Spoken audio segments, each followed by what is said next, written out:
আমাদেরকে ভবিষ্যৎ এই প্রজন্মের জন্য নতুন নতুন ক্ষেত্র তৈরি করে বাংলাদেশটাকে আমরা আলোর মুখ দেখাতে হবে, যেটা আমরা নির্বাচনী প্রতিশ্রুতিতে ব্যক্ত করেছিলাম যে আমরা নির্বাচিত হওয়ার পর আমাদের যে ইস্তেহার, সেই ইস্তেহার অনুযায়ী আমরা কাজ করবো, সেই ইস্তেহার অনুযায়ী আমরা দেশটাকে পরিচালনা করব। আজকে নির্বাচন শেষ, 12 ফেব্রুয়ারি নির্বাচন হওয়ার পর 17 ফেব্রুয়ারি আমরা শপথ নিয়েছি, 18 ফেব্রুয়ারি থেকে আমরা কাজ শুরু করেছি। আজকে 19 তারিখ, 3 মাস হয়েছে। 3 মাসের মাথায় কিন্তু বিরোধী দল এই দেশে আন্দোলন শুরু করে নাই। এখনকার বিরোধী দলের কথা বলছি, কারণ এটা অতীত ম্যাটার। আওয়ামী লীগ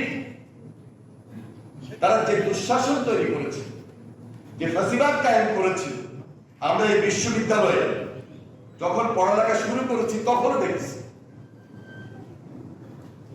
আমাদের রাজনীতির মধ্যে বিশেষ করে প্রেসিডেন্ট জিয়া, বিশেষ করে দেশনেত্রী বেগম খালেদা জিয়া এবং বর্তমানে তারেক রহমান সেই কালো হত্যা রাখেন নাই, রাখার সুযোগও নেই।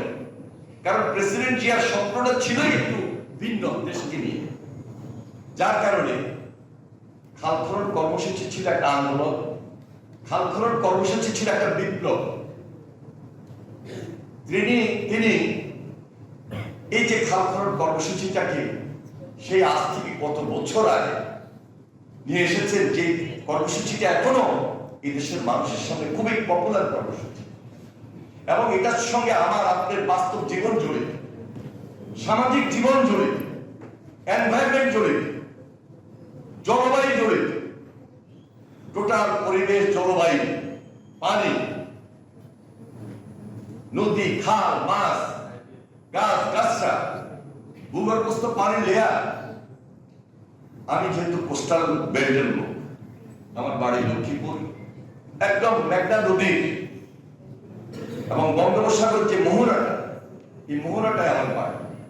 প্রকৃতির সঙ্গে যুদ্ধ করতে করতে আমরা এখানে এসেছি। আর এই প্রকৃতির যুদ্ধটা খুব কঠিন। যারা না